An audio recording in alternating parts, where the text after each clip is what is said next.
Welcome to my video. I would like to begin by having you imagine a healing crystal forming around you.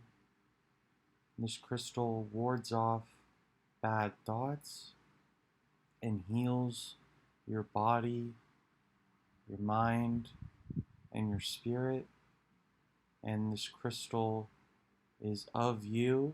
It's here to help you and heal you, and it grows stronger the longer you imagine it forming around you.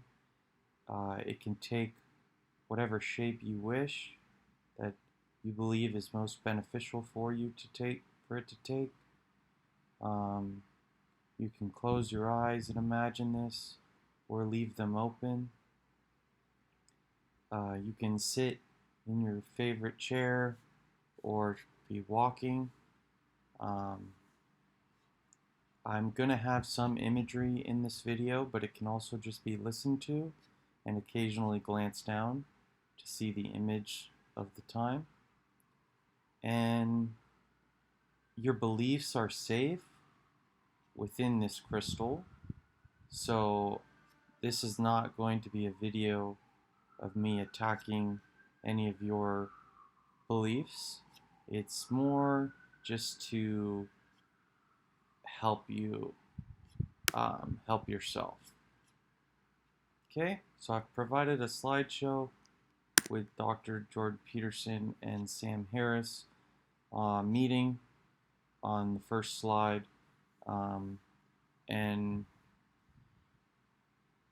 now that you have your healing crystal, every movement you make, every micro adjustment is gonna help you, and you're gonna feel more and more comfortable in every single part of your body. As time goes on, the crystal will become more and more autonomous, just naturally lift your spirits, heal your mind, and allow you to contemplate new things from a safe place. So now that you feel the crystal beginning to form in a way that is strong and clear, I'm ready to get into my video today. I listened to Jordan Peterson and Sam Harris have a discussion on Jordan's podcast today while I was at the gym that I just joined, and they had a very interesting disagreement on God. I think I also watched one video after that where they had this disagreement on God, where Sam was like, why don't you define God for us? Because Sam's underlying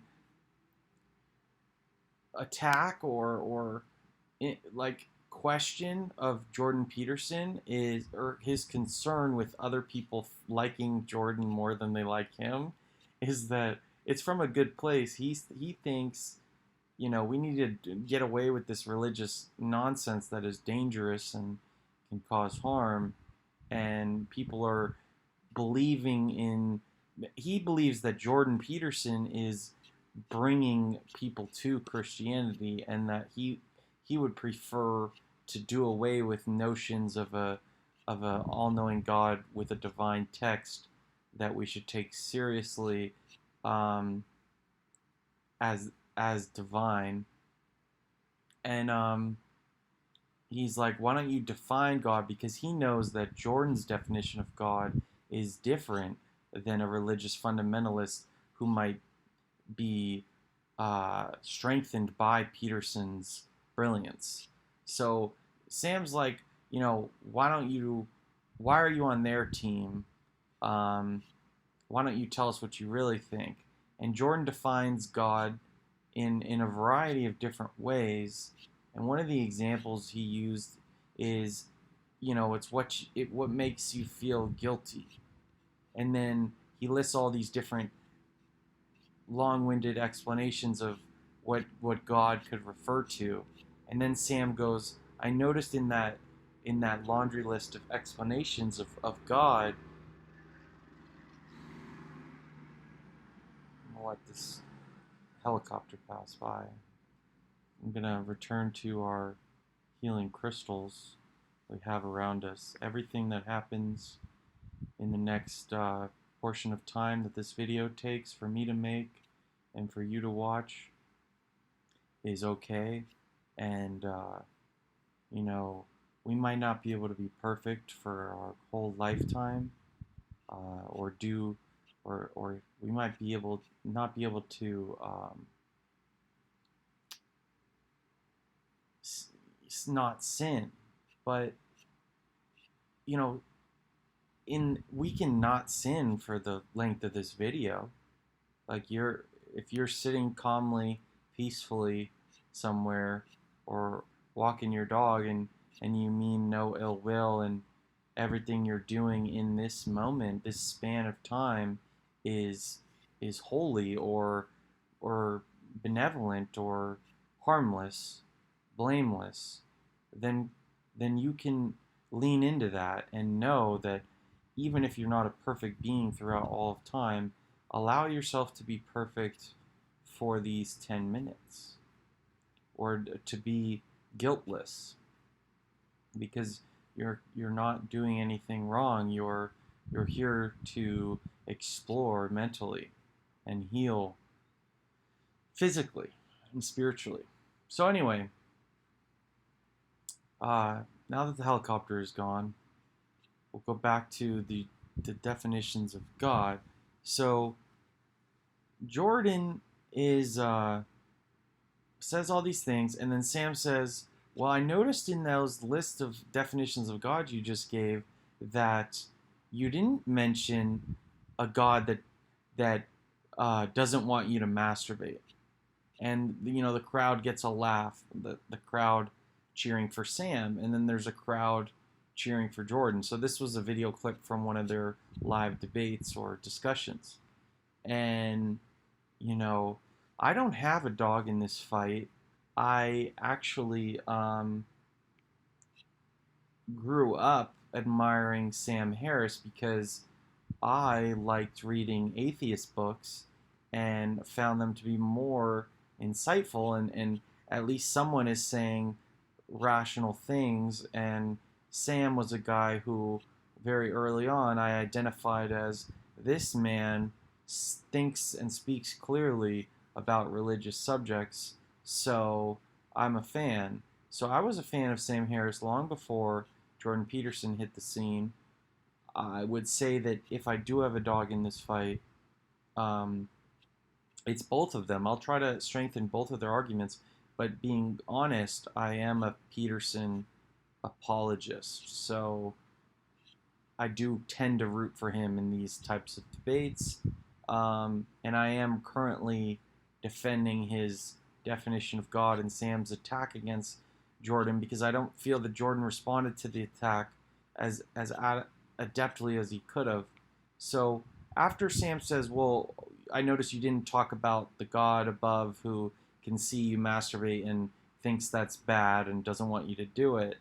And what's so interesting is Jordan talked about guilt, and then Sam brought up masturbation, and there's a relationship between masturbation and guilt that I think Jordan should have brought up, which is the idea that, well, then why do you feel guilty after you do it? Like most men know, not every time, but let's say it's excessive for that particular day, or inappropriate for that particular moment, or you did something along the lines of like, it's not that the divine God in the sky, if we get rid of him, it's not that that's where the guilt comes from. The guilt is almost inseparable from us, even without thinking about a God above who disapproves. We have a a consciousness above that disapproves, that says, I don't like what I'm doing. Our conscience. Or, ooh, I regret that I just did that, or I just watched that, or I just thought that, or, the metacognitive reflective guardian disapproves of masturbation sometimes. Now, I'm not saying masturbation is bad. I'm just saying that guilty feeling you get afterward that pretty much every man in the world can admit has happened to him at least once. When you snap out of it, the post clarity. Well, that fits right into what Peterson was saying. So I thought that he missed that opportunity to say, well,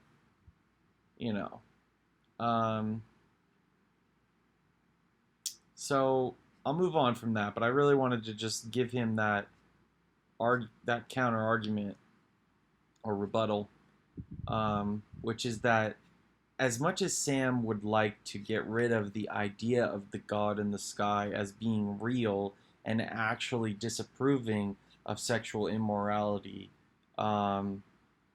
it's possible that even if we got rid of him or disproved him, the guilt would remain. And the guilt is coming from within us or above us in a way that we cannot get rid of. So you might want to get rid of it, like, ooh, I wish I didn't feel guilty, and you can play mind games with yourself to not feel guilty, but you kill someone and you might feel guilty about it, no matter, even if everyone else tells you, no, you were a soldier, it's okay, you might still feel guilty.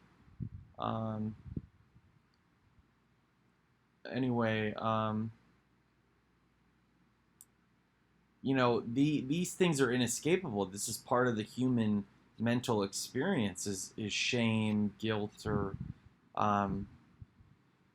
but I'm gonna ask you to power up your healing crystal one more time, because I'm saying some negative words here, and I want to protect you against that. And let's think about positive words like love and healing, and you do something and you feel good about it.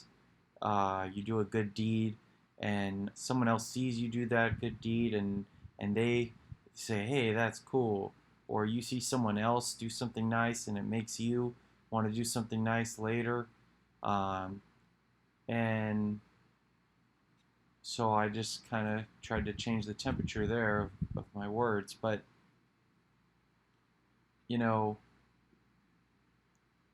Sam has a point, which is, hey, none of this stuff is real. Like, we're in danger if we call the imaginary real, because then we're subject to Islamic extremism or whatever comes out of that belief. But Jordan will be like, well, I can't give you the simple answer you're looking for, because I don't even know myself. So,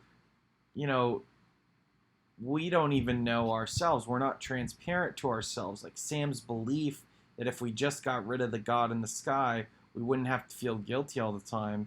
Well, maybe we still would be the same. Like, if God existed, it would change nothing, is what Nietzsche said. You could say if God did not exist, nothing would change. You could say that as well. And he actually quoted Wittgenstein and said, we're playing language games where the traditional definition of God as the man in the sky, you are calling God, you're defining God in a different way, and then, you're giving credibility to the people who are referring to the traditional sense of God. And he's like, well, hold on a minute, there is no traditional classical definition of God. God is, this undefinable Magnus. Um, there is any definition of God is imperfect, but anyway, I found it to be very enjoyable to listen to these two minds go back and forth, see where they agree and disagree. And what I'm really interested in is the underlying why is Sam prodding Peterson in this way, and why does Peterson, prod Sam this way? Peterson is basically trying to get Sam to admit that he believes in God, and Sam is trying to get Jordan to admit that he doesn't. But they both do and they both don't. And they're just personalities doing the best they can to understand each other. Using a very big word. And that's the gist of their argument or collaboration. Is this, hey, you say you believe in God, but you actually don't. So why don't you admit that? And then Jordan responds by saying, hey, you believe in God, but you say that you don't. Why don't you admit that you believe in God? Because they're both clearly sharing the same value system of we can get together and talk about these things and learn from each other and reach a better understanding and benefit both of our audiences. And it's a win-win. So let's get on to the rest of the video. But hopefully I'll try to bring this back because I think they're two fascinating intellects intersecting in the Venn diagram of like shared understanding of the biggest questions of philosophy and religion. So, I remember why I wanted to make this video. Sam says, here's my biggest critique of Sam. Sam says, he talks about the worst possible existence for everyone. And it's kind of a way of describing hell. Peterson would say hell and be religiously talking about it, and then Sam would be practical and say, well, let's just imagine a hypothetical world where everybody is burning and it's terrible and nature's trying to kill you and you're under attack constantly. And so that's Sam's kind of positing of a hellish environment.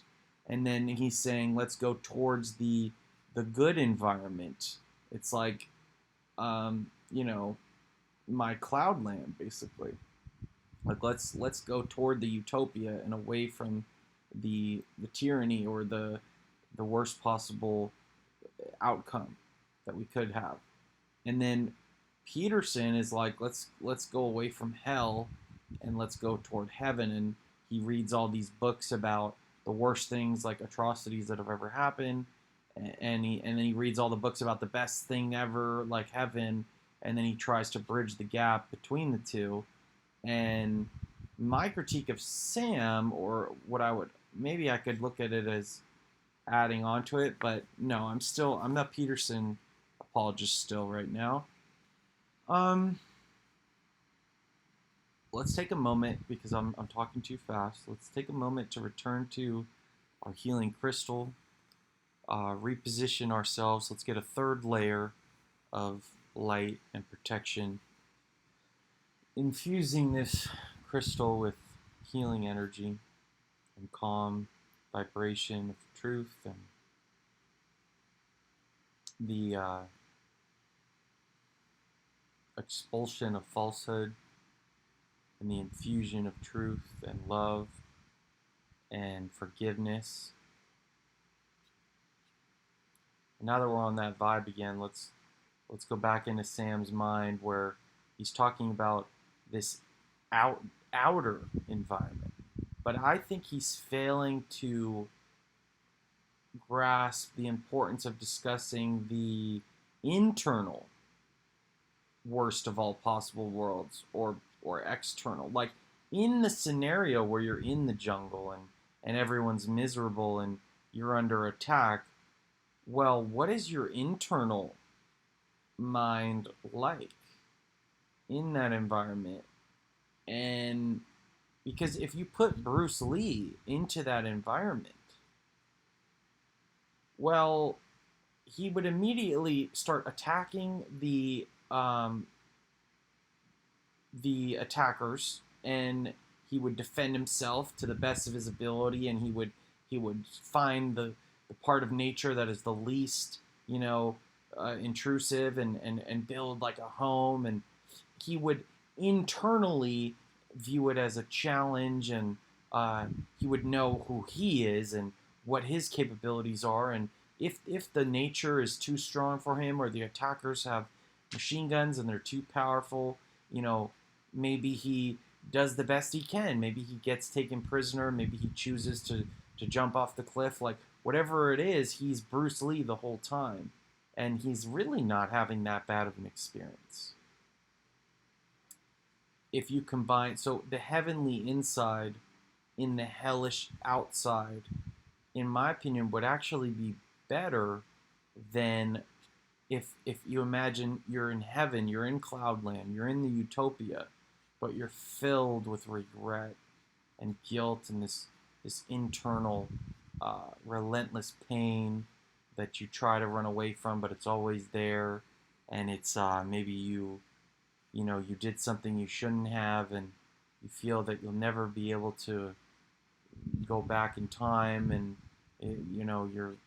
it's over for you, and or all is lost, and you feel hopeless, even though everyone around you is happy and there's plenty of nice things to do. Like, you're at a birthday party and everyone's celebrating, and trying to make you feel better, but you inside, that you don't deserve to feel better. Like, you're punishing yourself internally.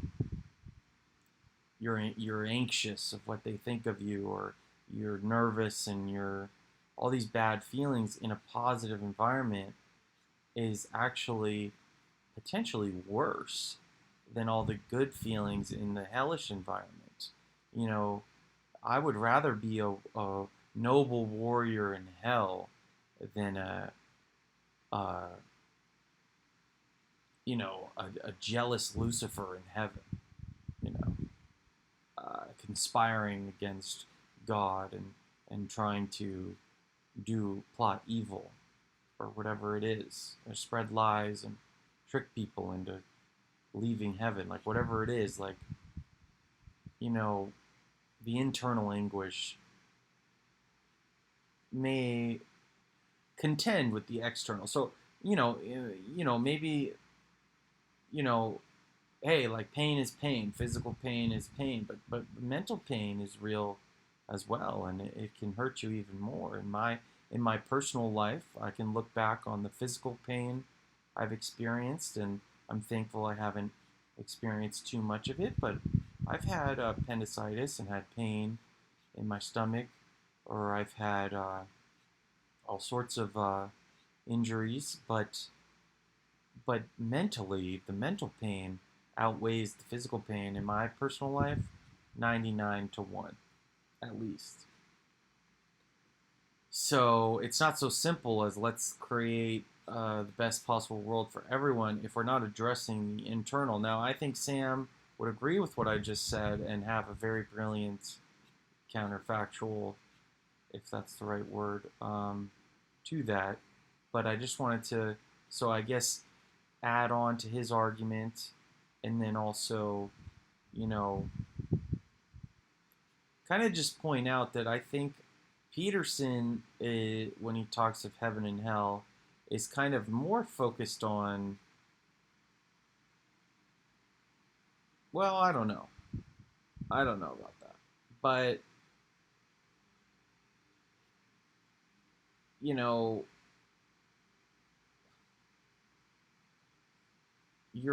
like one time I was at the DMV and I had the best day ever because I was in love. And when you have love, you have everything. And I learned that valuable lesson when I was at the DMV, which everyone told me was so bad and everyone was so miserable all around me, but I was happy. And then there was another experience I had where everyone around me was happy, and it was my birthday. I'm in Las Vegas, or it doesn't matter what it is. I was sad because I didn't have love, or I had anxiety, or whatever it was that ruined my experience of the nice chocolate lava flowing, or the pretty girls there, or whatever. It doesn't matter. I would rather be in a DMV in love than at a $1 million mansion party full of anxiety. So that's why riches can be deceiving. It doesn't mean that the man it doesn't mean that Bruce Lee would like to leave the jungle and return to a nice garden with monetary value. Um, that is where Bruce Lee would want to return to. But more important is within you. The kingdom of heaven is within you. Neither will they say low here or low there, for the kingdom of heaven is within you. So,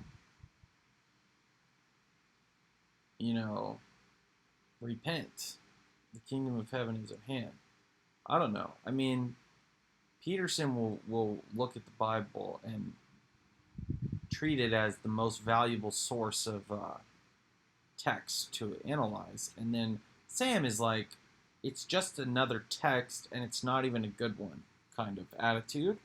But Sam makes a really good point, which is the text is dependent upon the enlightenment of the reader.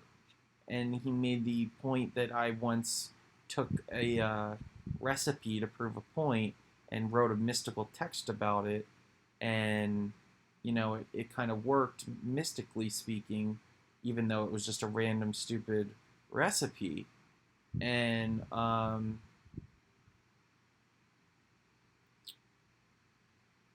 but all I can think about with that is that wasn't a random recipe. God, is in charge of the random. And it's like I was able to do a tarot card reading at a party to these two girls over the weekend, and they looked at each other like, how did you just do that to the first, when I did the first girl? And I said, oh, they said, have you done this before? And I said, oh, well, you know what? Now that you mention it, I did. My stepmom did recently actually show me how to do that. But the truth is, even when my stepmom showed me how to do it, I could already do it because I'm already doing it every single day with every single thing I do. Everything I see is a tarot card. I'm going to interpret meaning from it, and I'm good at doing that. I'm a practiced tarot reader of reality. So you give me a card with an angel on it saying, whatever, goddess of the moon or whatever, it's easy for me to draw meaning from that and apply that to the person I'm looking at or to myself because I'm already doing that all day long. Like a musical instrument that I've learned how to play chords on without looking. So that's child's play for me. The tarot card is just helpful. I could do it with scribbles. But anyway, the world needs your magic. I walked by a girl today and I complimented the front of her sweatshirt. It was like this nice smiley face. And she said, "Wait till you see the back," and then walked past me. And I looked at her back, and it said, "The world needs your magic." And I was like, "Ooh, that's so cool." And, it's true.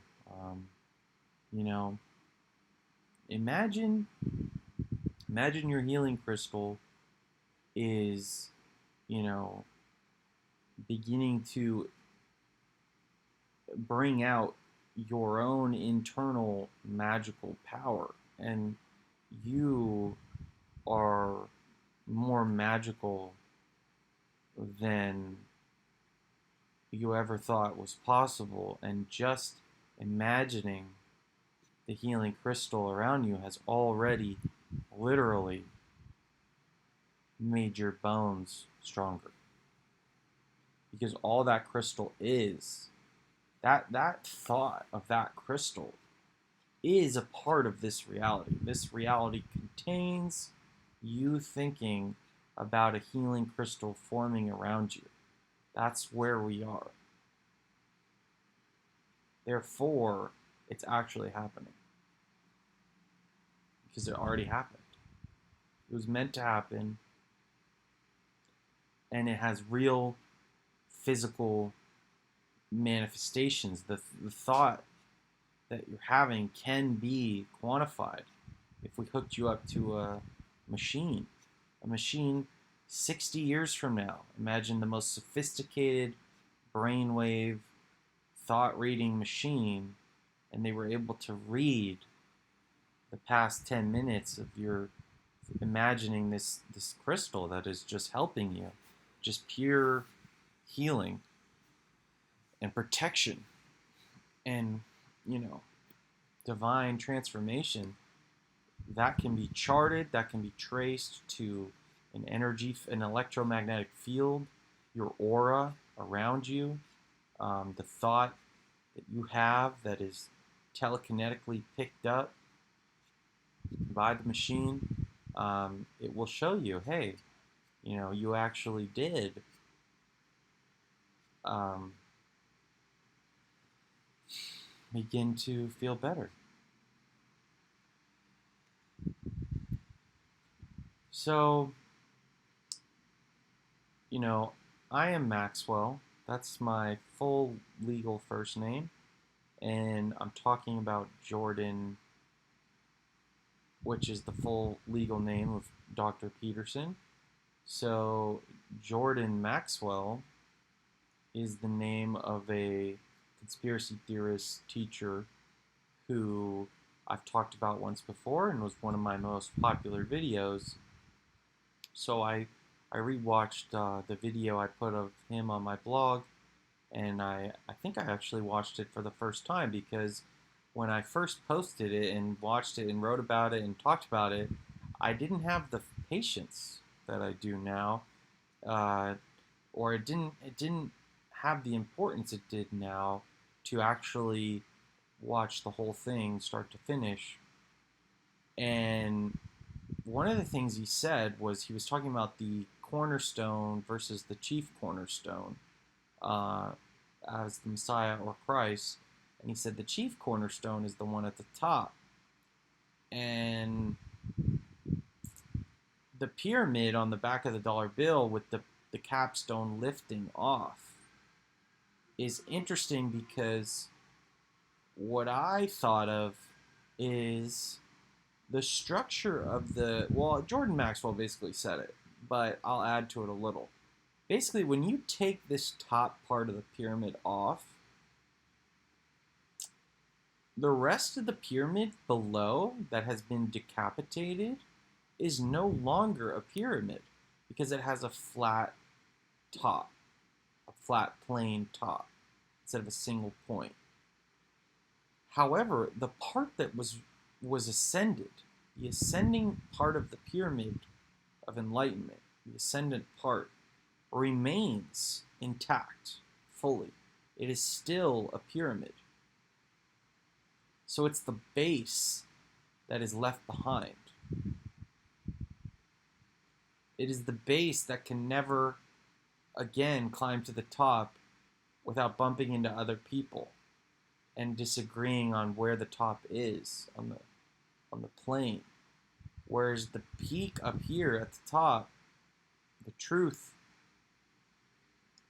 is gone if the capstone leaves. Then you just have a moral relativist base at the top of the other, not even pyramid anymore, it's structure. So especially if you think of it as a fractal, imagine each little green triangle here is all of these green triangles contain, because all these green triangles put together make up one triangle. So now if you imagine all those triangles that make up one triangle contained within just the one triangle, then you can take off the top of it and it will still contain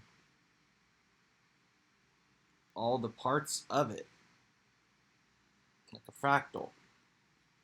So it's losing nothing, basically, in terms of its structure and what it is. It's still a pyramid. You cut the top off of any pyramid and you hold it in your hand, it's a pyramid still. No matter how many times you slice it. As long as you have that truth at the top, it's still a pyramid. And if you're climbing the pyramid, on one side of it, one face of it, there's different ways to the truth. Like Sam Harris, maybe he's on this side with rational thinking. And then maybe Peterson's on the other side, maybe a more religious side. And they're both seeking the truth. And maybe if you're on this other side, and then I'm on this other side, and one of us gets to the top, from the top, they can actually look down and help all four planes simultaneously. They can be the guardian. They can suddenly reach more walks of life from the highest vantage point. And I was thinking about this metaphor, and maybe it's possible you can actually stop, or if you can't go any higher on your plane, you could transition to another plane and see if you can make progress on that one, or help people on that one. But obviously the best place is to be at the top with a megaphone, like, you have to, climb like this, use this, believe in yourself, whatever it is you gotta do. Or here's a ladder, here's some rope. So I think that geometry, sacred geometry, is helpful to look at. It's healing to look at. And, sometimes, the other day I had a vision of just these incredible geometric patterns and shapes when I was closing my eyes or when I just woke up. And it felt like a gift. It did not feel like my own mind. It felt like another mind, like an angel or God or the God giving me a geometric healing of like these shapes, perfect symmetrical shapes, unlike my shape, which is purposefully asymmetrical with the halo on the side, but perfectly symmetrical shapes. They bring a sense of peace and harmony that is inescapable. And if you watch a TV show, you're subjecting your soul, your mind, to the images that you don't know what's coming next, and maybe it won't be healing, and maybe you need healing right now. Maybe you're not equipped to battle against images that someone else is controlling. Now, with my images here, this is symmetrical. This is truly meant to heal you, and I have truly tried to provide you with your own healing mechanism, a protective barrier before. Like, my next image is not going to be disturbing and give you nightmares. It's going to be, to the best of my ability and honest heart, I want the next image you see to be helpful and healing. But I just love this one in particular because it is, again, you can imagine this going on for miles, but the key one is the top one, the chief, the master chief. You know, and 117 is actually a mathematical property of the longest integer side, like whole number side, of a perfect pyramid or something like that. So when I was doing a healing crystal before this video, because I had to protect myself before I went on here and tried to cast a spell to protect you. But, you know, it's interesting, you're watching this on my channel, right? So even the word channel, or you're watching a television channel, the word channel is magical, like you're channeling spirits or whatever. So that's for a reason. That's not, they don't pick these names by complete accident. So anyway, this is what I happened to see, basically. It was more purple and pink, but this is basically what I saw when I was closing my eyes and trying to get going, get in the right mind space before I did this video. This is just a Call of Duty screenshot that I was using because it's better than the white space. And let's move on and see what else I got for you. Okay, this woman, this girl, is named Hannah, I believe. And she had a YouTube video. This is a screenshot from her YouTube video called My Testimony. And she's talking about Jesus and why she believes in Jesus. And I watched the whole thing, and one part stuck out to me. This is her name here. One part, and she uses a non-capital H, which I like. It just brings flavor to her name. Makes it like there's a pleasant, you know, symmetry of the HN and H there, right? And the XL to end it is kind of nice as well, because the otherwise the bars wouldn't be symmetrical. So you got some asymmetry toward the right side, but it's kind of a building that she's made. And obviously she's very successful and enough to be recommended on my channel, or my recommendations randomly. But anyway, she makes these cute little videos that, you know, they're not really for me, but I'm glad she's alive. And in her testimony, she had this like horrible childhood with this stepmom. Her dad her dad and mom divorced, and neither was very good. And then the dad was a little worse, and she was living with the dad, who basically kidnapped her. Like, the dad was allowed to take her for a weekend, but took her for like 2 years, kidnapped her to another state, married another woman, and the stepmom hated her, and she was like starving, and like it was really bad. She was beaten badly by the dad, and she said at one point the stepmom looked at her with rage, as if she wanted to kill her. And I believe her, because I've seen that when sometimes someone can look at you and they have these red eyes, basically, where they're basically possessed and want to hurt you. And so she's talking about that, and you know, the mom or the stepmom was really like choking her and really gonna kill her, basically. And she was outside in the backyard, and there's this dog, and she describes the dog as such a good boy, even though the dad would actually, when the dad was training the dog, she said the dad would drive his car dragging the dog on the dog's feet.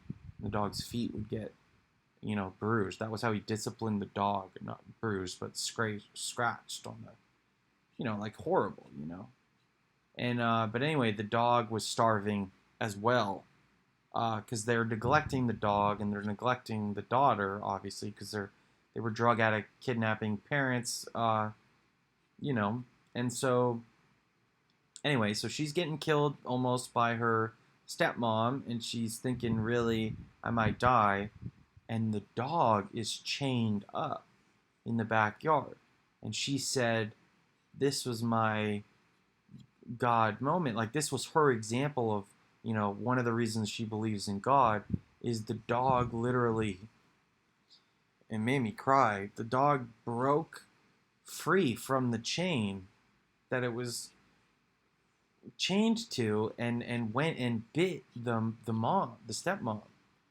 who was gonna potentially accidentally, in a fit of rage, kill this girl and prevent all these cute videos, prevent this testimony that she made. And the dog just summoned the strength, just to stop that. And Sam could sit here and say that's not a divine God, like using the dog in that moment. But it might have been. It might have been. We live in a created universe. And I believe the creator does play a role.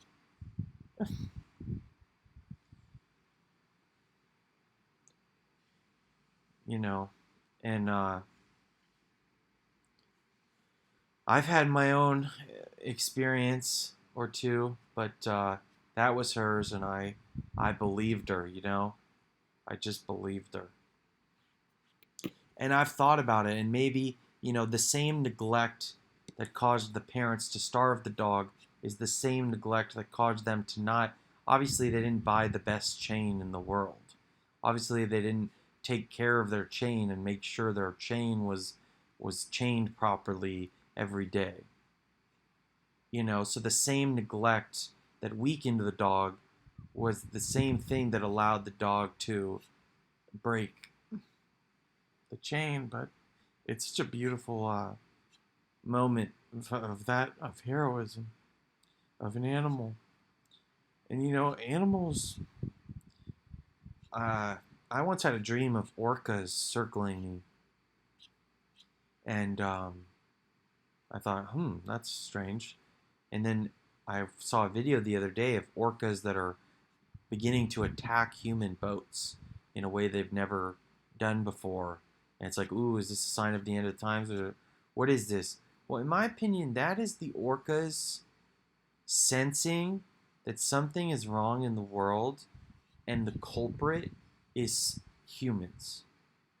And the orcas probably know. Like, I actually view the orca as a symbol of wisdom, because I think the orcas know that some humans are the problem, but they don't know for sure which humans are the problem.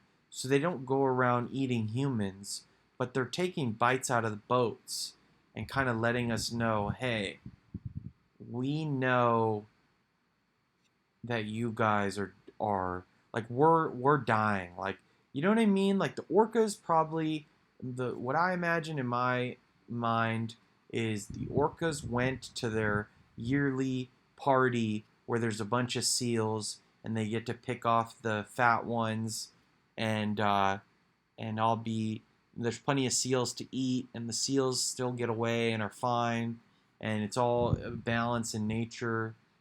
And they got to the party and there were only like 2 seals there, and the orcas didn't even eat the seals. They just asked him, like, why are there only two of you? And the seals said, oh, the humans, they dropped a bunch of poison where we used to live, and now, there's only two of us here. And the orcas are like, okay, we'll go bite their boat and send a message. Like, I don't know. We can't know. But for whatever reason, I view the orcas as a symbol of wisdom. And then I view the tigers. I dream of orcas, and I also dream of tigers more often. And one time there was a tiger and me in a campfire, and the tiger was basically my ally. I don't want to say pet because he was bigger than me, but he was allied with me in the fire. Like, I was the man who had made the fire, and the tiger was using the fire to be warm and wasn't attacking me, and I was safe with him and he was safe with me. And I think a tiger, for me personally, represents love, because I love cats, and I would love to spend a moment with a tiger at a fire in a peaceful coming together of, let's get warm in the night together without fighting. And if a tiger could love you, it would be such a strong love, because he could rip you apart, but instead he's purring up against you. The love is so pure when it's there. Like, I would rather have a loving relationship with a ferocious tiger than a little puppy, because the puppy is love all the time with everyone, but a tiger, if you had a loving relationship with a tiger, that would be next level, like transcendent. And then similarly, if you could actually talk to a killer whale, if you could actually speak to an orca, if it could actually tell you what it thinks, I think the wisdom would be unbelievable. The wisdom of the big, smart whale of the ocean that basically is the king of the ocean. And we live mostly on an ocean. And it can go up, down, right, left, um, three-dimensionally in vector space. And it's a beautiful, I just think that, whatever, I'll move on. But you might have your own animals and your own emotions you can assign to them if you want. Here's another healing set of images I've provided for you, gotten from the internet. Shout out to my friend Danica, who sent me a Mercata star, and she said it made her think of me when she saw it, and it's triangles in all directions kind of poking out, and it's really fun. I have a wheat one and a black one, like the color scheme of my website, and it's fun to hold, and look at this one right here, how beautiful. If you could take a look at your phone or whatever for a second, this bottom left one is beautiful, because it's like these curves that are perfectly intersected and creating these emergent circles, and it's so beautiful. And this is sort of Metatron's cube. In the Golden Compass TV show, His Dark Materials, the angel masquerading as God is named Metatron. And Metatron is an angel,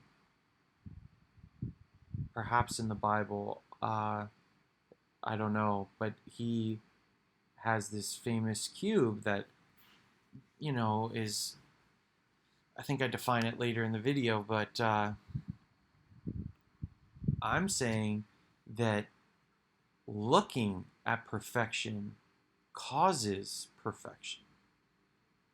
Looking at symmetry causes symmetry within you because you have seen this. This has gone, this light, pattern, shape, this perfect light, pattern, and shape has gone into you. You have taken this in as part of yourself, inside your healing crystal. And it is infusing you with a sense of purpose and, divine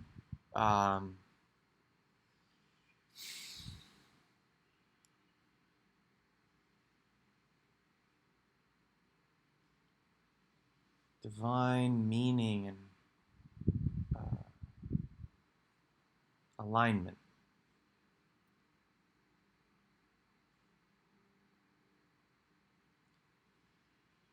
This is a crystal, and it formed in the properties of nature and physics, and this is the way the cookie crumbled.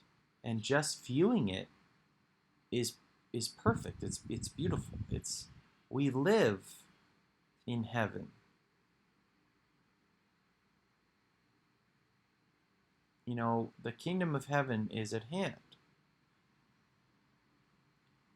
Things, the God-given things, the true nature of the universe is perfect.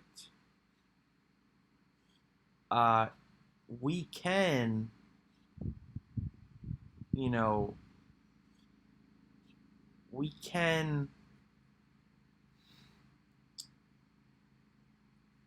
can I don't know if we can corrupt its perfection. I mean, do bad things happen? Yes. But bad things have happened to me. And I'm going to let this helicopter pass as well.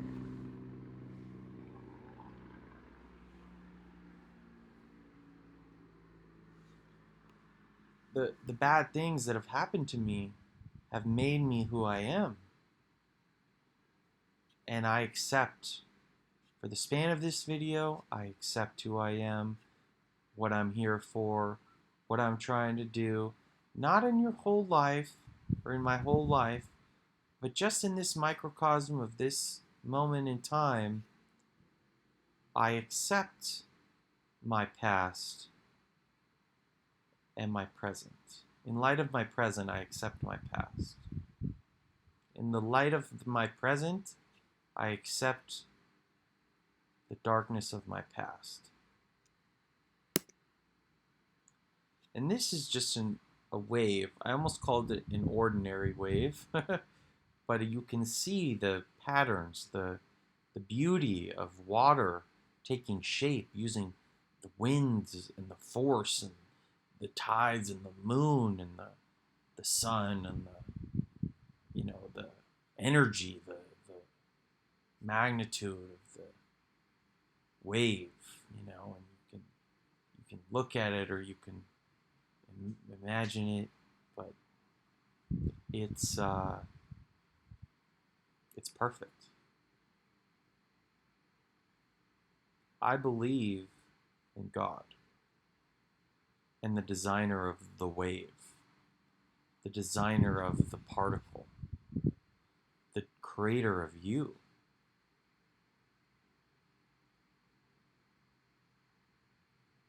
Imagine just for the next 3 seconds that you are perfect, just the way you are. And that just like God created this wave to be perfect and flawless, you too, in these seconds that you can fathom this, you're perfect. Any change of you right now in this moment would be a mistake. And that's why you are the way you are.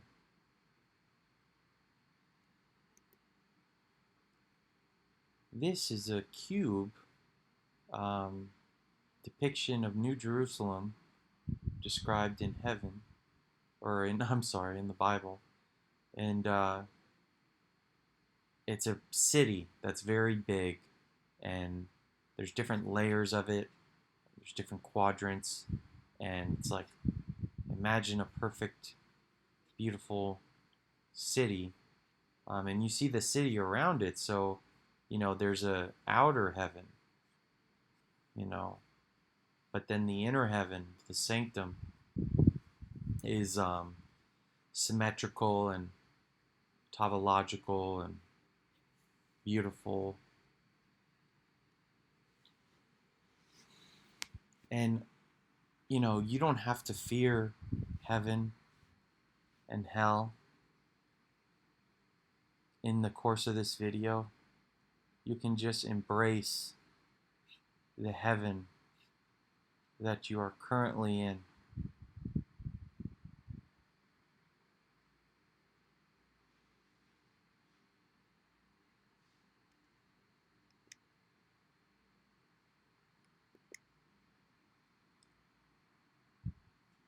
This, for me personally, is heavenly because the simple act of trying to come up with my own symbol, I thought, well, I want to do something original. I want to make a movement, or I want to create a symbol. Like what do I choose as my symbol? It's not this. This wouldn't have even occurred to my consciousness if not for the simple thought of what do I do? And I decided to start with a triangle.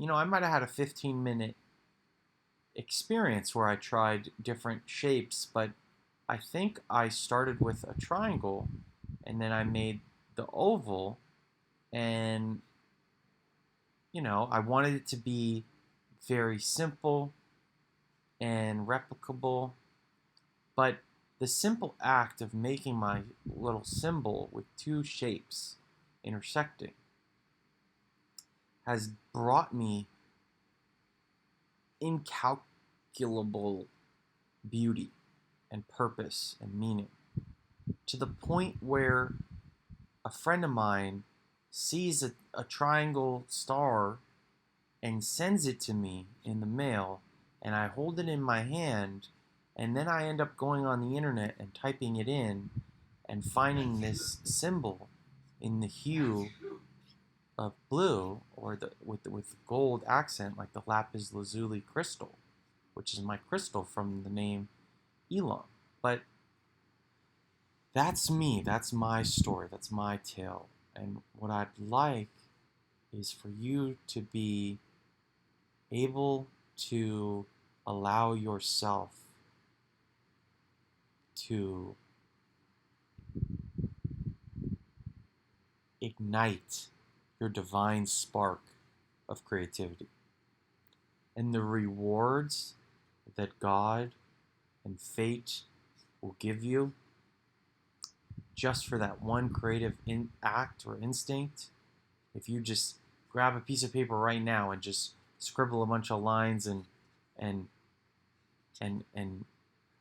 do that until you find something that you like you truly like, and that truly came from you, um,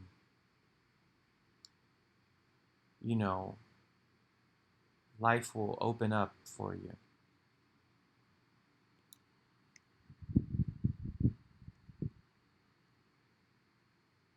And we view value in culture.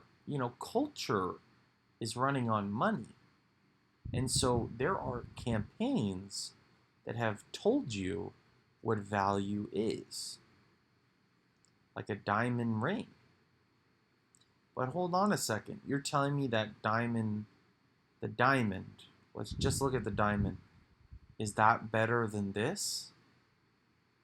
This little $5 thing, or however much this costs? Let's say it cost $500 and the diamond's $5,000.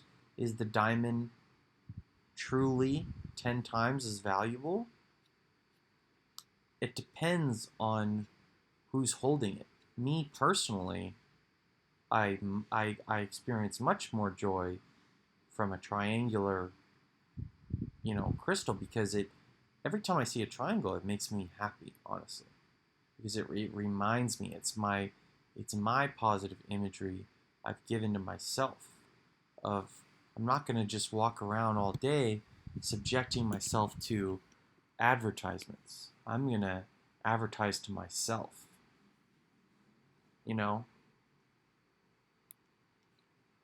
You're feeding your mind. This biscuit, this bread that you're eating by listening to me right now is truly meant to be nutritional.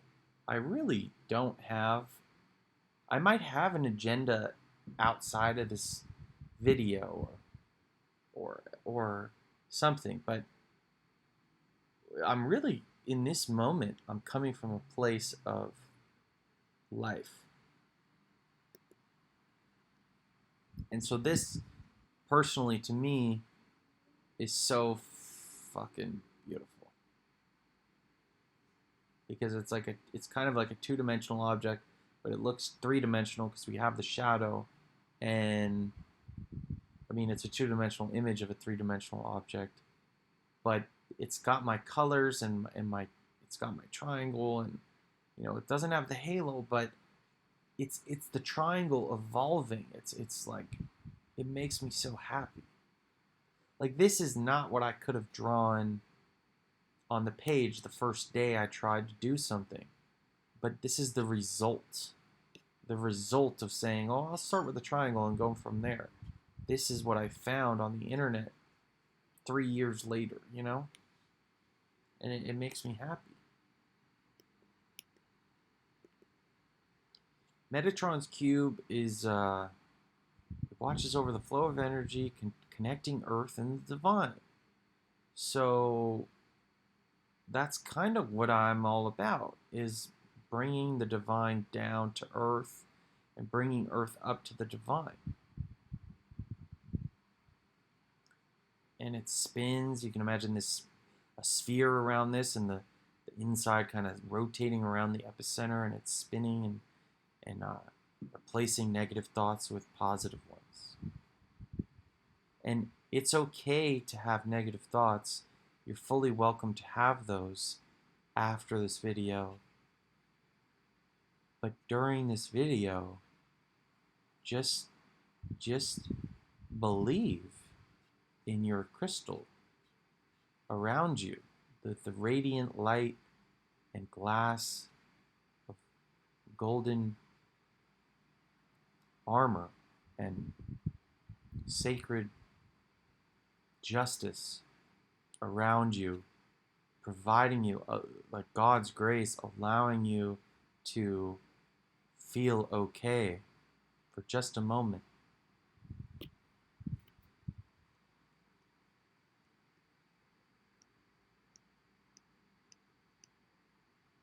The world needs your magic, and you can cast spells on yourself. You can feed yourself with sacred geometry healing lessons. You can you could sing, you could whistle, you could dance, you could put down your phone and go for a walk and do a handstand. I don't know. You could write a character who isn't you and is just a make-believe character, but one that you love. And you just write about the character that you love, and it brings you happiness just to even imagine this character. Or you could do something that I'm not smart enough to come up with right now. Do that. do do do your own thing, you know? Do your own thing. That's my whole uh, message is I'm showing you that I'm doing my own thing. And I'm giving you the courage to do your own thing. I'm saying, look, you can do your own thing. And you might make some mistakes, but it's worth it. Because the good things that come out of doing your own thing, they evolve into staggering beauty and incorruptibility. So when you make your own decision to come up with your own ideas and your own way of feeding your soul and your mind and your ears and your eyes, and you thank your feet and you thank your knees, and you acknowledge your heart beating for you, and you thank the Creator for creating you, or you forgive yourself, or whatever it is. If you come up with something original, and let's say, hypothetically, let's say it's a magic square, and you come up with this magic square that you're pretty sure no one's ever drawn it before quite like you have, and then later on in life someone sees your square and they say, oh, that actually means this, like squares mean that, and da da da da da, and they try to tell you what your square means. You're incorruptible. You remember the moment you made the square, and you'd say to them, thank you, but no thank you. I made this using the Holy Spirit inside of me.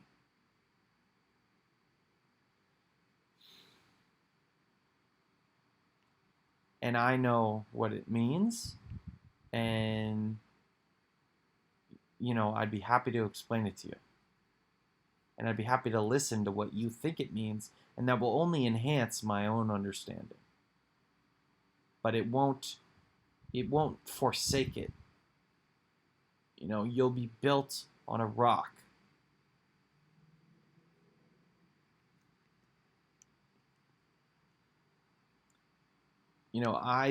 I made this and I made this using AI. And then there's a person out there who made this specific AI and made this one. This one's Porn Joy, and this one's I think Night Cafe, I believe. And then Porn Joy I only clicked on because I'm Killjoy, who became Morph Joy to become Code Joy, because I was Killjoy. That was my second identity. I was Max Jan, but I was also Killjoy online when I played Halo Infinite, right? But when I'm playing Halo online, I'm Killjoy. And then I was kind of a Killjoy in real life too, with like conspiracy theories, like bringing people down.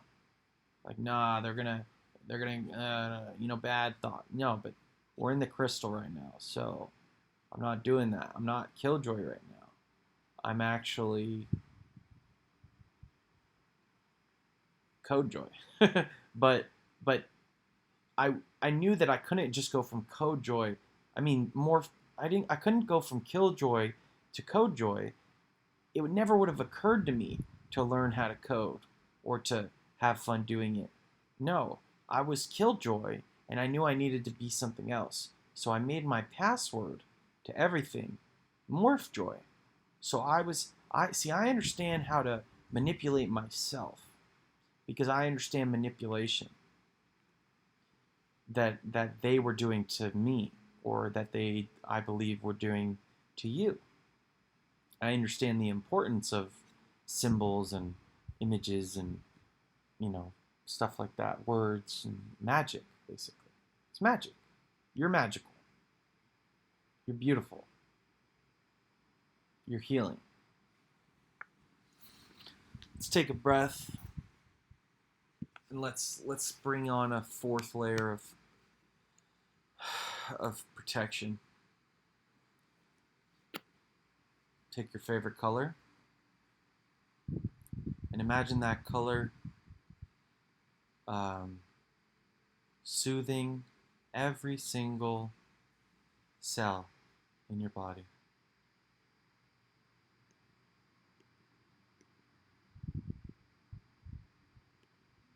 Okay? And now I was talking about something that isn't as important as your body and your mind helping each other out. Anyway, once I was Morphjoy, once I was, brainwashing myself to believe I'm Morphjoy because I'm typing it in every day, every time I log into something, I knew from a position of Morphjoy, I could transition into what I needed to be. I knew I couldn't just be Killjoy forever. And so then when I started to learn how to code or something, and I was making a profile on GitHub, I was like, oh, I'll be CodeJoy because I was already Killjoy and now I'm Morphjoy, so I'll be CodeJoy. And then when I'm trying to monitor the progress of AI, and I'm trying to keep an eye on like how good is AI getting, I know that porn is the driver of technology. It just is on the internet, and because that's what people search for on the internet typically. It's like 50% of like, but anyway, so there's all these, I type in AI porn or something, and there's a list of like 30 different websites to choose from. But for me, it's not a choice. I just see Porn Joy at number 7, and I click because I don't have to think about it. It's just there for me. It's a tarot card. It's meant to be. It's a no-brainer. So this girl was made on Porn Joy because I'm Code Joy. So that's not a big gap. So now that you're in your protective, open-minded, safe space, I'm going to read a Bible verse that I specifically asked God to generate for you, the listener of this video. Okay? And he took his time. It took a while to load, and I remember I was like, I'm just going to let him find a good one. And then, sure enough, it popped up, and in the verse, we have the symmetry of the nines on the outer rim, and then we have the 117, the 171, 91719 is literally symmetrical, numerically speaking. But then in the center of that is the 171, which is when I'm interpreting numbers, the first thing I look for is a 1, a second 1, and a 7. And this has it. And that's my little way of tarot reading or talking with God. Like, I'm giving God permission. I'm giving my God permission to communicate with me. I'm saying, Lord, provide the right Bible verse for my listeners. I didn't tactically choose this, but I did tactically pray for it. And I got a 117 in the thing. I also got Daniel. Now Daniel is actually the name of my best friend, one of my best friends, but he's also the name of the personal trainer guy at LA Fitness who just signed me up. So I just gave Daniel money, and he signed me up, and I worked out at the gym and said thank you. So Daniel sold me a gym membership today. I'm 117, and we have the symmetry of the nines. We have the star I just put here for beauty's sake, for your sake. And okay, O my God, incline thine ear and hear. Open thine eyes and behold our desolations, and the city which is called by thy name. For we do not present our supplications before thee for our righteousness, but for thy great mercies. To me, that is sort of saying it's not about us being righteous, it's about you being merciful. Because you don't get into heaven by being a good person. You get into heaven by forgiving yourself, by having mercy on your own soul, or by God, the God within you that you can't fake out, the God within you that is not mocked, the God above. Whether it's the man in the sky or the man in your head, God is not mocked, and you he's a merciful God. So imagine yourself in your God form, your judgmental form. Only God can judge me. Well, only God can judge you, and yet you feel judged by yourself. This part of yourself that is judging you, let's call it God temporarily, and let's ask him for his mercy. And then put yourself in God's position and have mercy on you, the fallible you.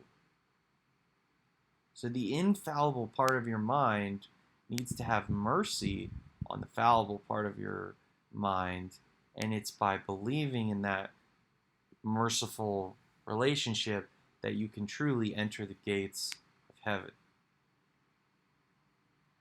O Lord, hear. O Lord, forgive. O Lord, hearken and do. Defer not for thine own sake. O my God, for thy city and thy people are called by thy name.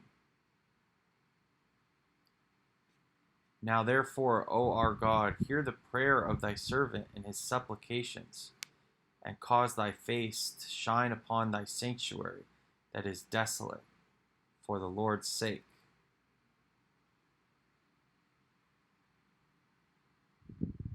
I'm thankful that I got this verse. This is a verse I haven't read. I haven't read the book of Daniel, guys.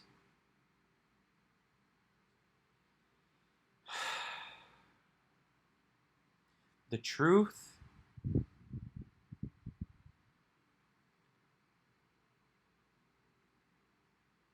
is hard work, or I don't think that came out right.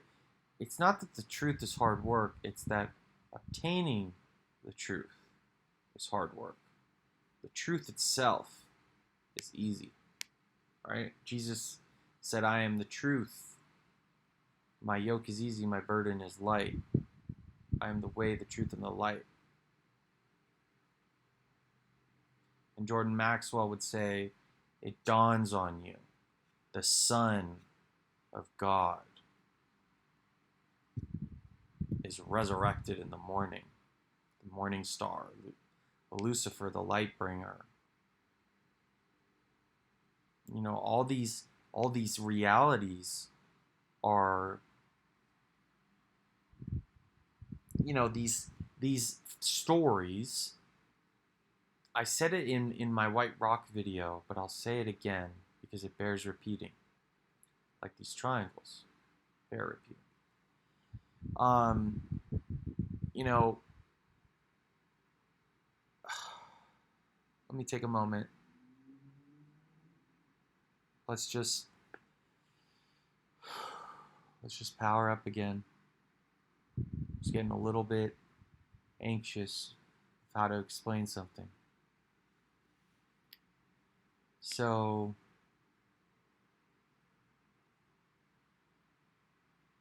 I already said it. It's already on the internet. White Rock. I won't try to rehash that. I think that's the end of the slideshow. This is my website. It's flawed. but I forgive myself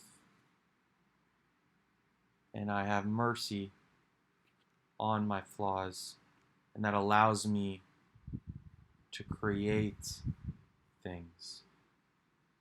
Creation,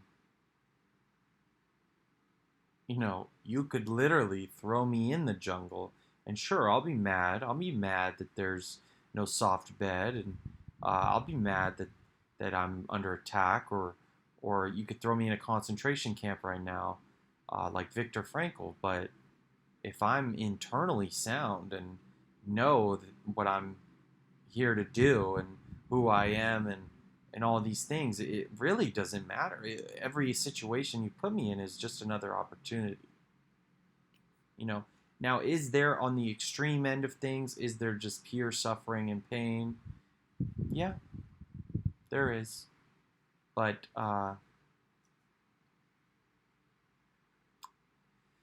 Mel Gibson in the Braveheart, when he's being tortured, and he yells out, "Freedom!"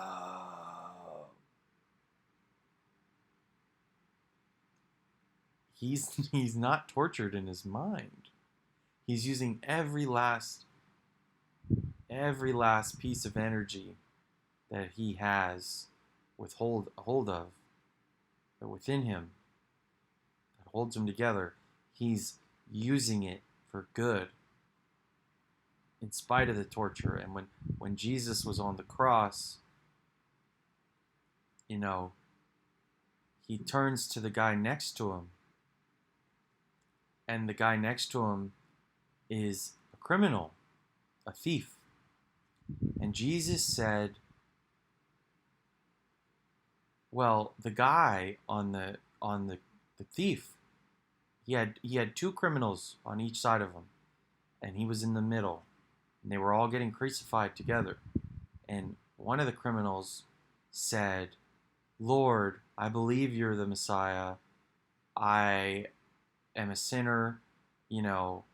Please, when you die here," because it's looking bad for Jesus. Everyone's chanting, "Kill him, kill him, crucify him, crucify him," and he's on the cross dying, and it's looking like not so divine, like not so, like, where's your God now? And Jesus is like, "God, why have you forsaken me?"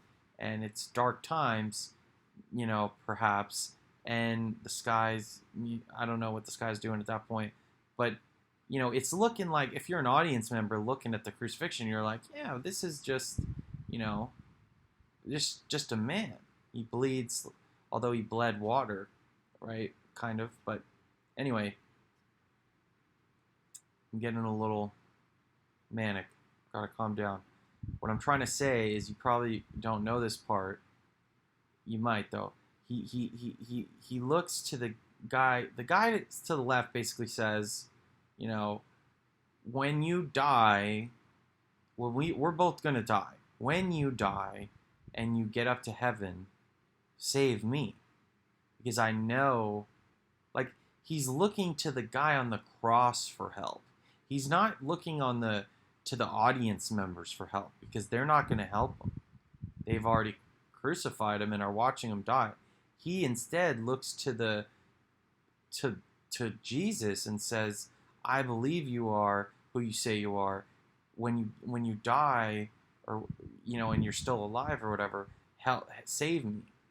And Jesus looks at him and says, because of your faith, truly, truly, I say to you, we will dine in paradise tonight.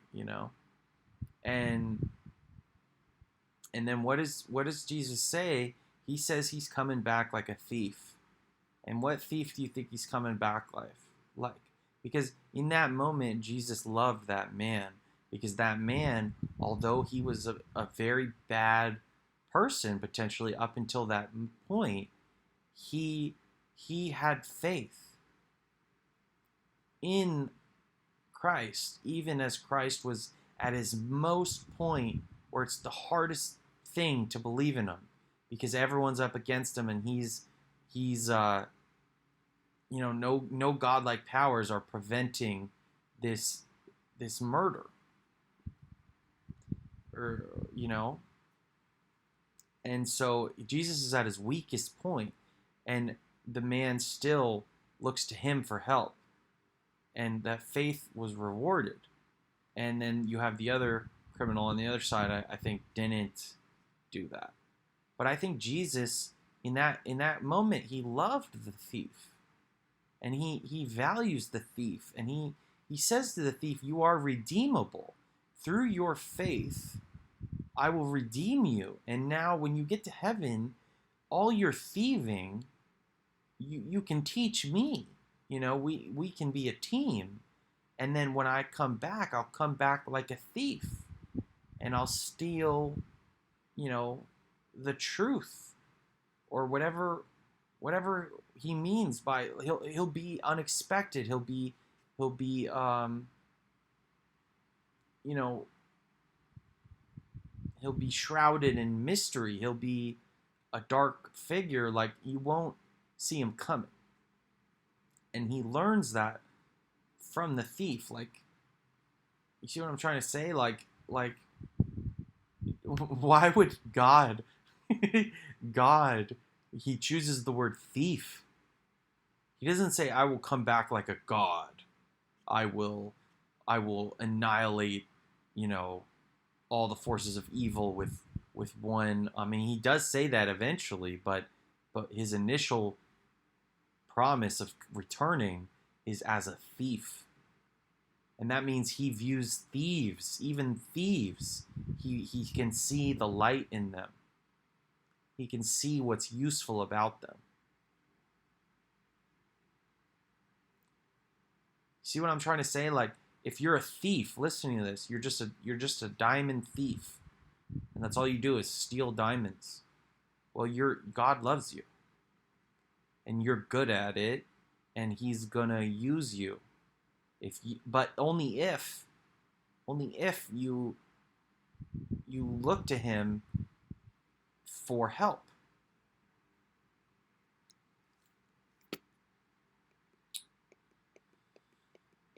That's probably my favorite image to be talking on because I made it, and all these other ones I found, so it's not the same.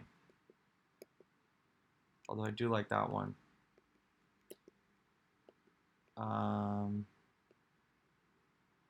But yeah, just to tie a bow on it, you know, I love intelligent, open-minded discussions. Say what you want about them, but they're both capable of having a fair conversation, an honest conversation, trying to shed some light on some dark subjects, or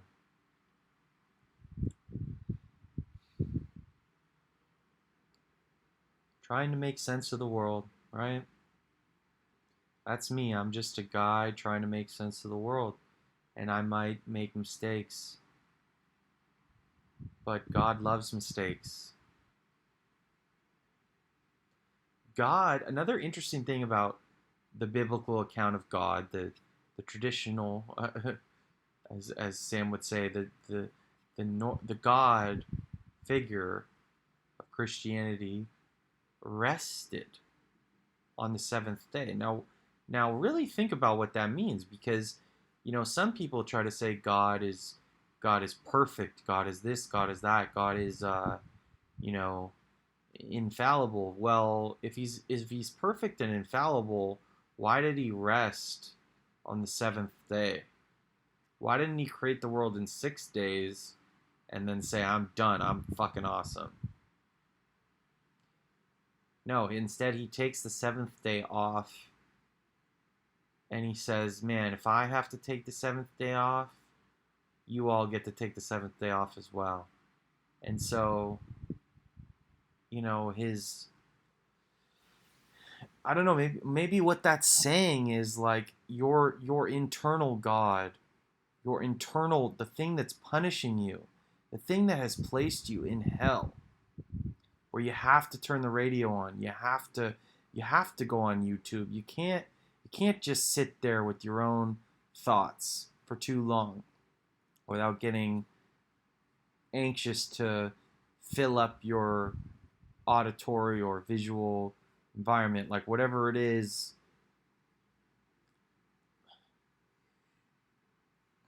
I forget what I was trying to say. But yeah, it's time. I'm losing it. I gotta get off the video. But you're a smart person. You probably knew where I was going with that. I don't even need to finish. I just painted half of the picture, and you can paint the other half in whatever colors you like. Whatever point you think I was trying to make, you're correct. And when you can be at peace with yourself, you're in heaven. You've reached the internal state of heaven. And as within, so without, or you know what I mean? As above, so below. Didn't really work that in, but your inner heaven.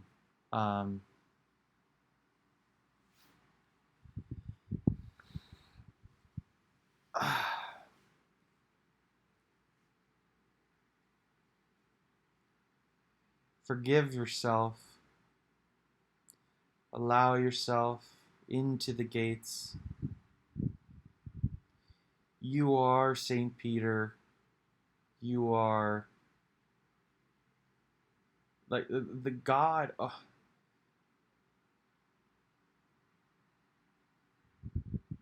Believe in the mercy of the God. The God, if you are feeling guilty or ashamed of who you are, oh, I remember now. The seventh day is the day that you can take off. And it's the natural order of things that if you just worked very hard for 6 days trying to make your life better and those around you, their lives better, equally so, 50-50. If you have done that for 6 days, the ratio of 6 to 7, like on the 7th day, 1 out of the 7, 117, 1/7, you are allowed to rest. You are allowed to eat a strawberry shortcake. You are allowed to stop your fast or sing a song or have a dance. Take a break from trying to cure cancer if you're an oncologist on the 7th day of the week. Kick your feet up. Have a barbecue. Eat a sugary cube of mochi. Whatever you got to do to take the day off, do it. Go in the lake and go in the water and just reward yourself.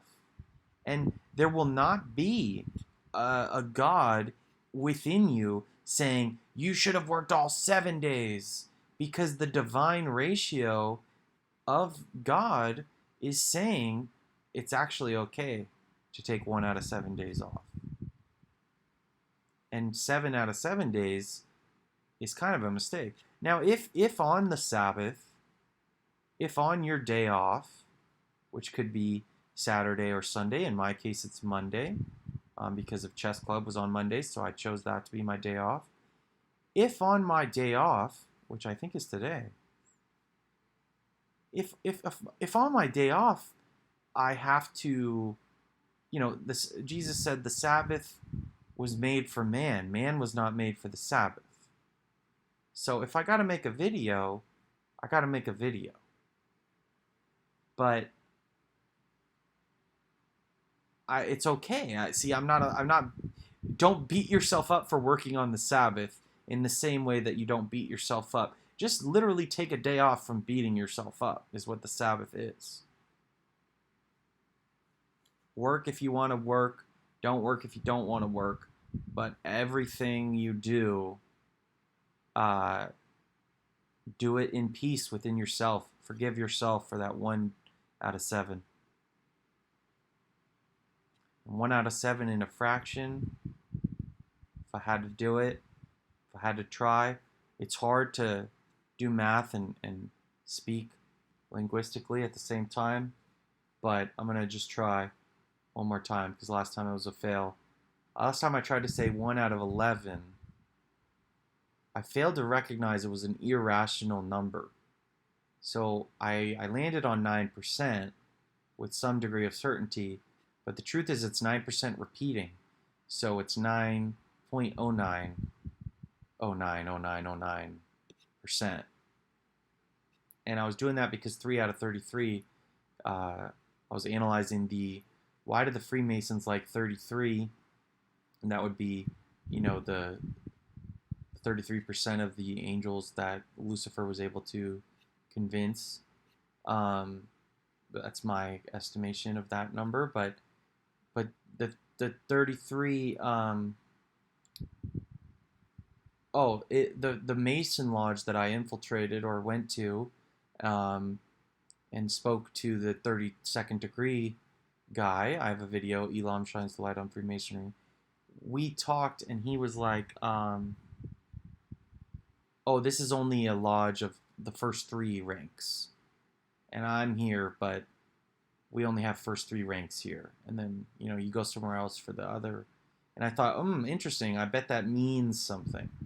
What does it mean to them that 3 out of 33, like, you only get 1 out of 11th? You only get 909090909. You only get 666 upside down. Is the best I can come up with. So that's why I did the math. So now let's do the math of the Sabbath. So 1 out of 7. It's going to be an irrational number because I can't do it instantly. 1 out of 5 is going to be, 1 out of 10, to make it easy, is 0.1.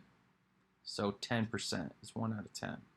1 out of 5 is going to be 0.2, or 20%. Because 1 out of 5 is 2 out of 10, so 20%. 1 out of 5. So if 1 out of 5 is 20%, and 1 out of 10 is 10%, we have a relationship between 10% and 20% and 5 and 10, but I'm trying to get to 7.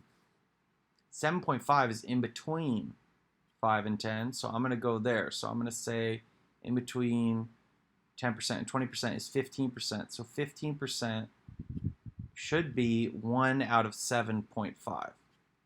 So 1 out of 7 would be less than 15%, probably 14%, around there. So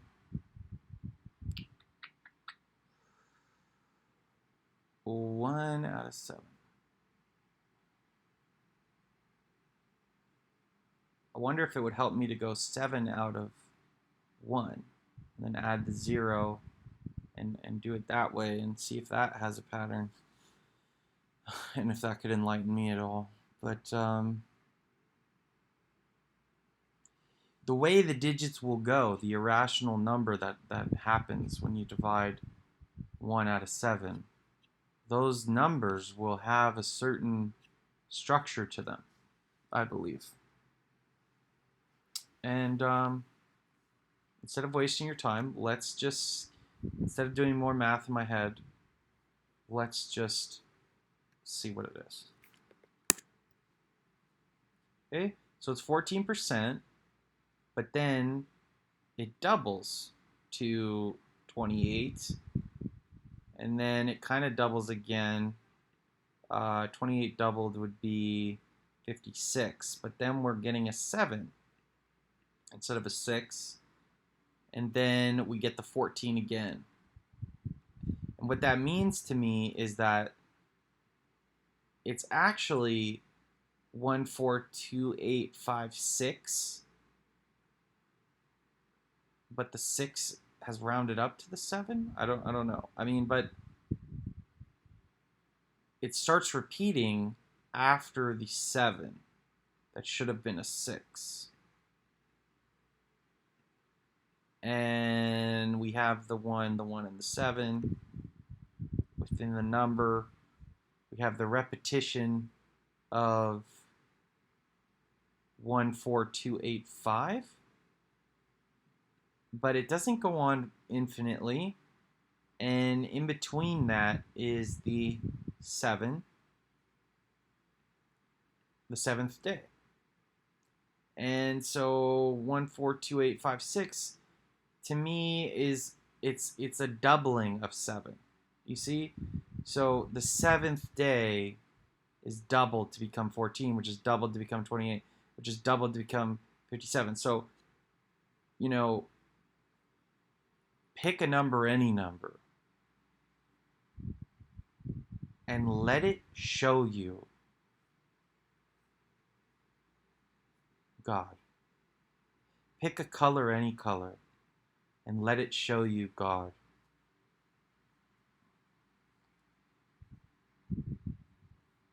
Pick a word, a phrase, a thing, a person, whatever you got to do, wherever you look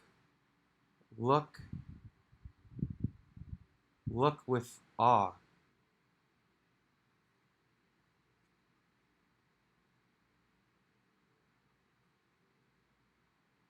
And when you see someone, you know, maybe don't judge them, and then later on you won't judge yourself out of habit. Forgive them, and then you'll get better at forgiving yourself. You'll get into that heavenly moment when these two guys met each other for the first time.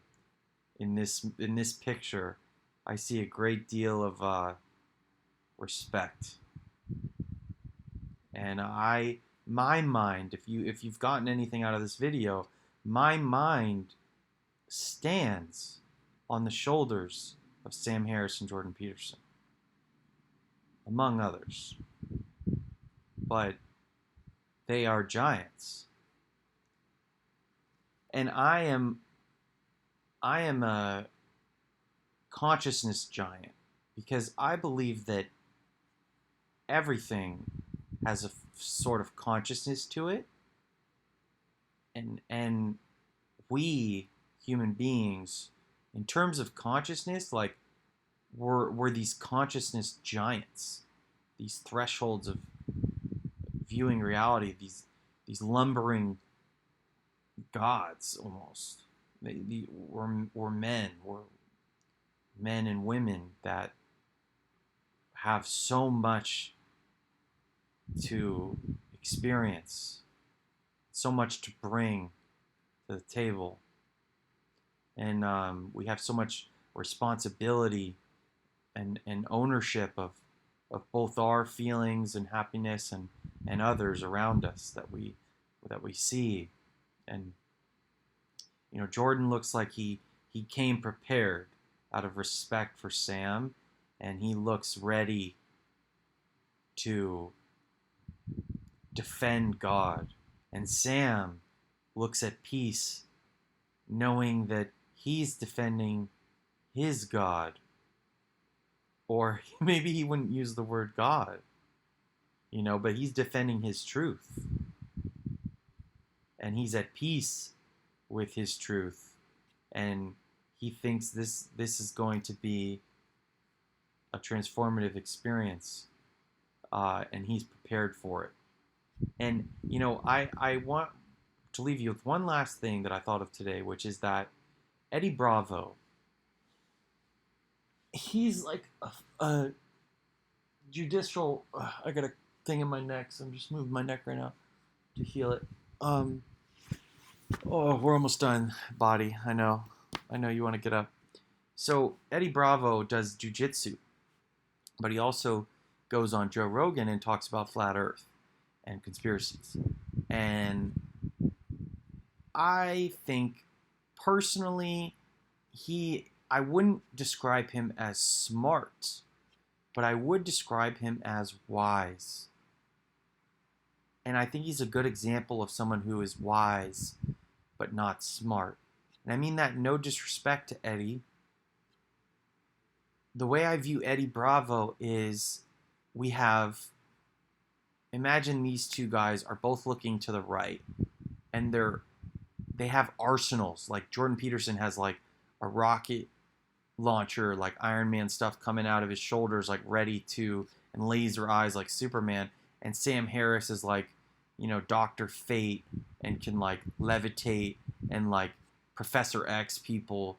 And they are both basically have battalions pointed in the direction of their attention. Their intellect is sharp. Their spears are multiplicitous and sharp. Their spears are so sharp. They have so many sharp spears pointed in this direction.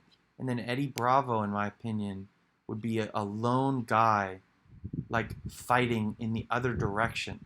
And the threat is actually coming from the other direction. And although he doesn't have the arsenal of these men, the IQs, or the books, or the methodologies, he is actually the one fighting the danger. And I'm not saying that Sam and Jordan aren't also fighting danger, but there's no danger where they're looking because they're that good. But their blind spot behind them, Eddie Bravo is wise enough to fight. And it's like in that direction. And it's like, better to be wise than smart. Right? Would you rather be wise or smart?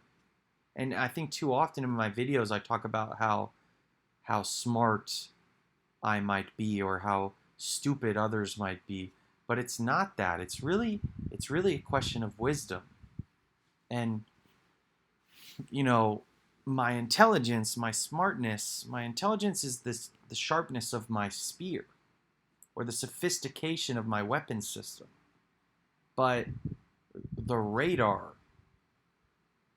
is what wisdom is. Wisdom is knowing which battles to fight, or knowing, where to point your spears. Don't point them at yourself or whatever.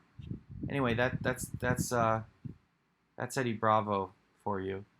But I'll try to make a distinction between wisdom and smart, or wise and smart, wisdom and intelligence, because you can be smart, but being used in the wrong. I don't think these men are being used in the wrong direction. I happen to have benefited from both of them today, but and in my life, but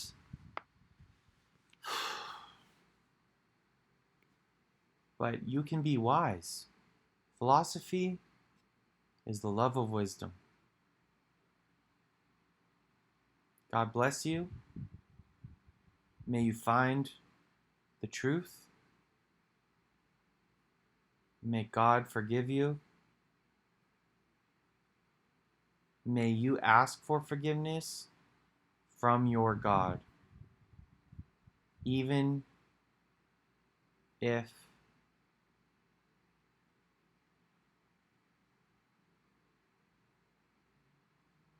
you don't believe in God. Then believe in yourself